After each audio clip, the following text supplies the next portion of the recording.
కోట్లు సంపాదించేవాడైనా కటిక పేదవాడు ఏడుకొండల వాడి ముందు అన్నప్రసాద భవనంలో కూర్చోవాలి.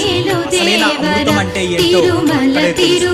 దర్శనం అయిపోయి బయటికి రాగానే ఆకలితో ఉన్న తన బిడ్డల కోసం ఆ అఖిలాండ కోటి బ్రహ్మాండ నాయకుడు ఎదురు చూస్తున్నట్టు అనిపిస్తుంది.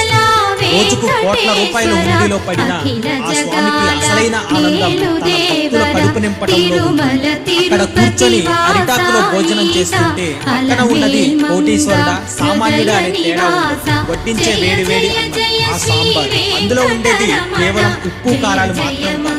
ఆ శ్రీనివాసుడి ప్రేమ, ఆ అన్నం ముద్ద గొంతులో దిగుతుంటే కళ్ళమ్మట నీళ్లు రావడం, కడుపు నిండిందన్న తృప్తి ప్రతి ఒక్కరిలో కనిపిస్తుంది. బయట వేల రూపాయలు ఖర్చు పెట్టి 5 స్టార్ హోటల్లో తిన్నా రానంత ప్రశాంతత స్వామివారి ప్రసాదం అన్న ఒక్క భావనలో ఉంటుంది. ఈ తృప్తిని మీరు ఎప్పుడైనా ఫీల్ అయ్యి ఉంటే కామెంట్ లో చెప్పండి. మన అకౌంట్ ని ఫాలో చేయండి. ఈ వీడియోని తిరుపతి వెళ్లే భక్తులకు షేర్ చేయండి. ఓం నమో వెంకటేశాయ.